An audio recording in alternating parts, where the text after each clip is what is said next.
일주일 만에 산소호흡기를 떼게 되고 이렇게 정말 죽음에서 삶으로 옮겨지게 되었는데요. 그때 산소호흡기를 떼고 병원에서 저에게 물을 주셨거든요.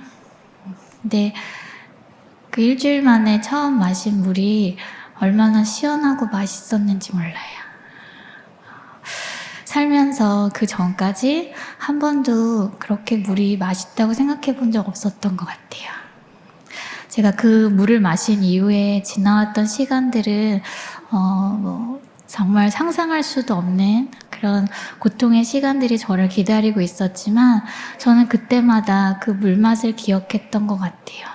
살아있기 때문에 누릴 수 있는 그 시원한 물맛 같은 너무나 사소하고 소소한 일이지만 사실은 엄청난 행복이 있었다는 사실들을 제가 그 시간들을 통해서 지나온 시간들을 통해서 배웠던 것 같아요.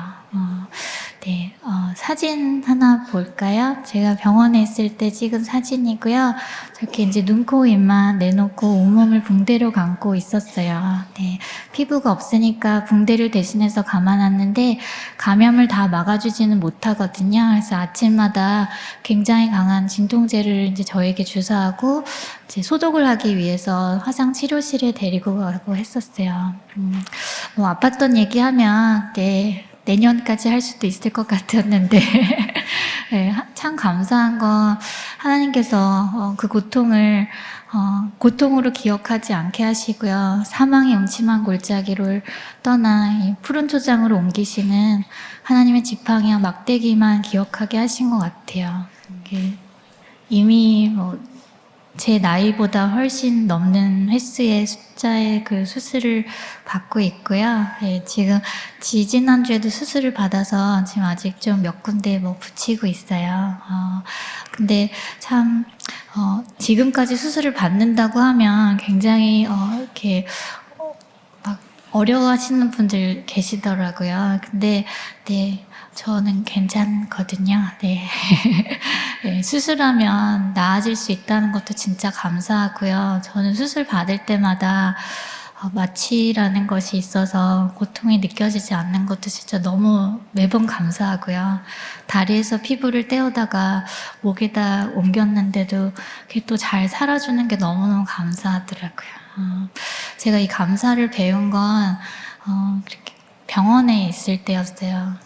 정말 광야에 하나님께서 저를 버리신 것이 아닌가 생각이 들 정도로 그렇게 힘든 시간을 보낼 때 제가 병원에 있을 때 이제 막 그 의료 파업도 있고 그래서 수술을 이렇게 한동안 못 받는 시기가 있었거든요. 눈도 감기지 않고 입도 다물어지지 않는 상상할 수조차 앞으로 갈 수도 뒤로 갈 수도 없는 그런 상황 중에서 저희 엄마가 우리 하루에 한 가지씩 감사할 거리 찾자고 하셨었어요.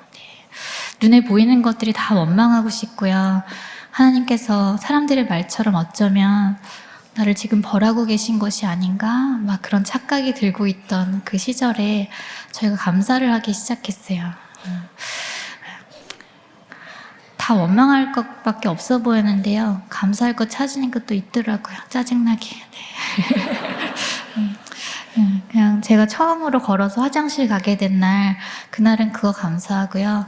이 손으로 숟가락 잡고 입에 밥 넣은 날, 그날은 그거 감사하고.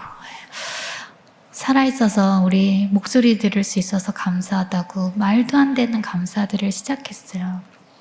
근데 그 말도 안 되는 감사를 드리고 있는 제 입술과 제 마음에 저희 가족들의 마음속에 진통제는 결코 줄 수 없었던 마음의 평안이 찾아오기 시작했어요. 하나님 눈에 보이지 않으시지만 제 감사를 통해서 그 상황마저도 하나님께서 다스리고 계신다는 사실들을 확인할 수 있었고요. 제가 하나님 그 권세 아래 지금 고난 중에 있지만 하나님 권세 아래 제가 있음을, 제가 지켜지고 있음을 깨달을 수 있었던 것 같아요. 제가 다음 사진 한번 보시면 제가 이제 얼굴 피부를 처음 갖게 되었을 때예요. 저 때만 해도 이렇게 예전 사진 옆에서 포즈를 취할 때 이제 이 딱지들 다 정리되면 예전의 모습으로 곧 돌아가게 될 거라고 기대하고 있을 때였어요. 근데 화상이라는 것이, 피부 이식이라는 것이 그렇게 이제 예전으로 완전히 돌릴 수는 없는 거라는 걸 이제 그 이후에 제가 제 모습을 보면서 배우게 되었는데요. 이식한 피부들이 자꾸 조금씩 면적이 좀 줄어들어요. 그러니까 뭐 목에 이식한 피부들이 줄어들면서 턱도 내려앉고 나중에는 이제 입을 다물 수 없고 침을 흘리게까지 되는 상황이 되었어요. 이렇게 전혀 기대하지 않았던 모습으로 이렇게 집으로 돌아가게 되었었고요. 제가 처음 제 얼굴을 보게 된 건 거울 볼 용기는 없었고요. 그냥 유리창에 비친 제 모습이었거든요. 네, 그리고 입이 작아져서 엄마가 숟가락을 새로 사주셨는데 그 숟가락에 비치는 제 모습을 보고 네, 그냥 제가 아니라고 머릿속에서 지우려고 했었어요.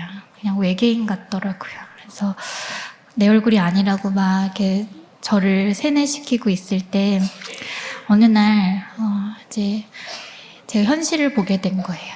더 이상 그 23살 여대생의 마음으로 계속 살아가기엔 이제 제 삶이 너무나 많은 것들이 변해버렸고 돌아갈 수 없다는 현실을 제가 보게 된 거예요.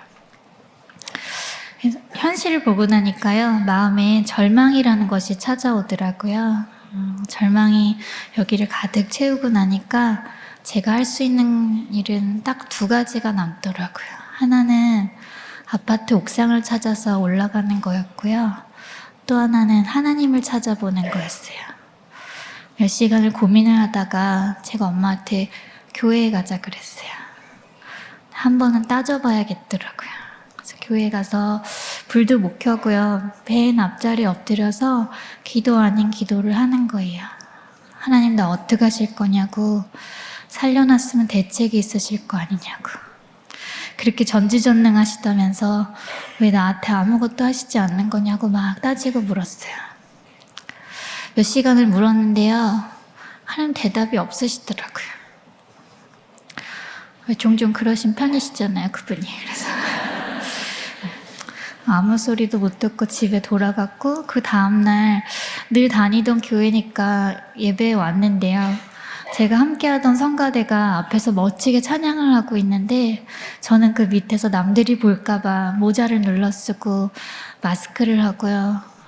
흘러내린 침 때문에 수건을 계속 갈아 끼워가면서 정말로 찢어질 것 같은 살을 안고 쪼그리고 앉아있는데 사람 이거보다 더 초라해질 수 있나. 그리고 내가 다시는 성가대 앞에 사람들 앞에 설 수 없는 얼굴이라는 게 제 인생이 너무 뻔해 보이는 거예요. 그러니까 찬양도 부르고 싶지도 않고요. 목사님 설교 귀에 안 들어오더라고요. 그래서 그냥 앉아서 하나님 설마 계획이 있으시지 않았겠냐고, 나한테 이렇게 엄청난 일이 일어났는데 근데 하나님 그 계획을 놔두지 말면 여기서 한 번 더 살아볼 수 있지 않겠냐고 나도 좀 알려달라고 이렇게 기도하고 있었어요. 예배가 끝나고 저희 목사님이 제가 부르지도 않았는데 제 옆에 오시는 거예요. 이렇게 저를 안아주시면서 기도하시는데 사랑하는 딸아 하고 시작되는 기도였어요. 저를 사랑하신다는 거예요. 저조차도 저를 사랑할 수 없을 것 같은 그런 모습을 하고 있는 저에게 하나님 사랑한다고 고백하시는 거예요. 더 이상 목사님의 기도가 아니었어요. 저를 사랑하신다고 하시는 그 하나님께서 그 시간 목사님 입술 통해서 말씀하고 계셨고 그 말씀이 제 귀로 제 마음으로 들어오기 시작했어요. 저를 위로하시면서 2가지 약속을 하셨어요. 너를 세상 가운데 반드시 다시 세우겠다고. 그리고 병들고 힘들고 약한 자들에게 희망의 메시지가 되게 할 거라고 말도 안 되는 얘기를 하시는데요. 저는 나는 할 수 없는 일이지만 성경 속에 살아계신다고 말씀하셨던 그분이 진짜로 지금도 살아있다면 그분이라면 하실 수도 있을 것 같은 제 믿음이 생기는 거예요. 어디 한 군데 나아진 데도 없었고요. 네 얼굴이 다 회복될 거야 막 이렇게, 사실은 제가 정말로 듣고 싶었던 약속은 아니었지만 다 끝나버린 것 같은 제 인생에 하나님의 계획이 있으시다는 말이에요. 제가 한 번 더 살아보기로 다짐했어요. 집에 돌아가서 처음으로 이제 거울을 볼 용기가 생기더라고요. 거울 앞에 섰는데 너무 어색하더라고요. 처음 보는 얼굴이니까. 그래서 인사했어요. 이렇게 안녕 이지선 이렇게 볼 때마다 인사했는데 여러분도 이미 느끼셨겠지만 이게 자꾸 보면 굉장히 정드는 얼굴이거든요. 이 얼굴이. 네. 몇 주가 지나면서 저는 아주 가까이서 아 이제 이 얼굴이 내 얼굴이구나. 나는 이렇게 생겼구나. 제가 받아들이기 시작했어요. 하나님의 사랑은 진짜 너무나 커서요. 인정하고 싶지 않았던 제 모습마저 인정하고 안아주고 다시 사랑할 수 있도록 하나님 제 안에 그렇게 역사하시더라고요.